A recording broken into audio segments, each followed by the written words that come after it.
props and all. So today, I knew what my speech was going to be, but I had the impetus to actually write it and make it part of, make it a prop for today. So, yes, hauling your life by bike. I like bikes. You like bikes? Everybody likes bikes. That might be a slight exaggeration, but can I get a show of hands to see how many people own a bike in this room? So that's about what the state average is. So about 73% of residents of the state of Colorado own a bike, whether that's hanging in their garage or whether they ride it on a regular basis. They own one. So that step to actually riding one isn't that much further. We can go to the next page. So speaking of that bike that you have in your garage, back to that 2017 study, while 73% own bikes, only about 45% have ridden them within the past year. And most likely you've ridden your bike, if you have ridden your bike in the past year, for recreation, for health, for getting around. Well, not getting around as much. That's what I'm talking about. Colorado Springs is a car-centric city, and it's a hard place to get around by bike. But people have some excuses, maybe not excuses, actual reasons for why they don't get around by bike as much as maybe they would like to. It's hard, there's terrain, but one of the things that you can overcome is carrying stuff.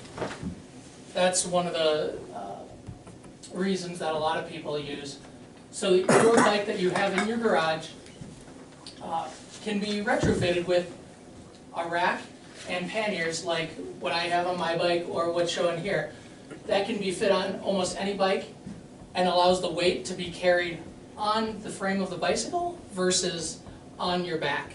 So it allows you to carry a lot more weight and a lot more volume, a lot more comfortably. So people have been riding with a lot of stuff on their bikes for a long time. Back in Copenhagen, a group called the Savre came up in around the 1930s. They were bike messengers of Copenhagen, and they were riding around contraptions like these.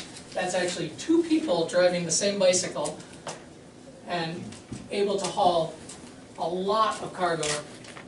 And over here are what are called bicycle trucks, cycle trucks. And we can go to the next slide. So while these came of prominence in Europe, on the right is a British butcher's bike, is what it's called, to carry meat around the city and deliver it to their customers. And then from the 40s through the 60s, Schwinn actually manufactured and sold what they called a cycle truck. They sold tens of thousands of these in the US through the 60s. So this idea of a bike to carry more than just yourself is not a new idea. Then we get into the world of cargo bikes. So that one that you saw from Copenhagen in the 30s, that has evolved a bit, while much of the technology is the same. So if you want to wade into the world of cargo bikes, the longtail is probably the easiest variety to get into. This version, called an extra cycle over here, allows you to attach this longtail conversion to your bicycle so that you can haul more stuff, and kids, and surfboards, whatever you want to haul.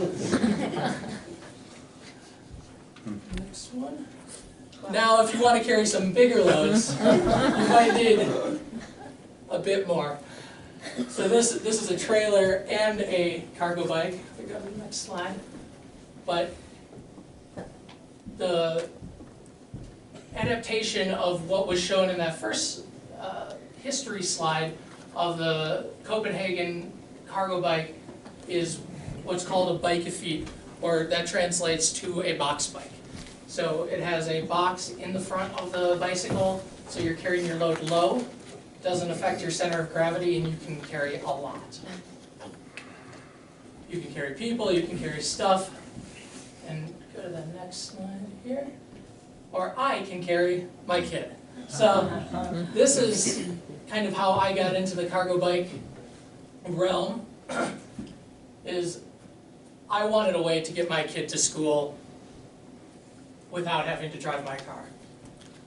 And I got this contraption called the Argo. It actually attaches to this bike and turns my bike into a bike-a-feet.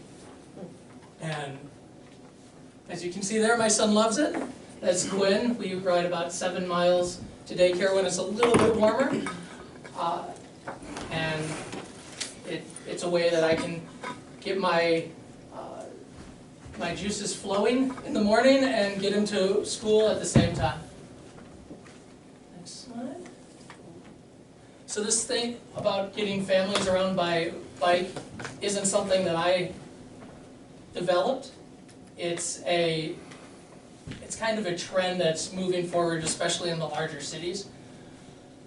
As bicycle infrastructure gets better, as people want to save money by not needing to own a car, they've moved to another form of transportation, and these cargo bikes make it possible to get around a city with a family and the everyday tasks that you need to do by bike. To make that one step further, e-bikes have come a great way in the last 10 years. So these have little motors right there and batteries. So this makes that arduous journey so much easier. And so cargo bikes will allow you to haul whatever you want across the city, no matter how.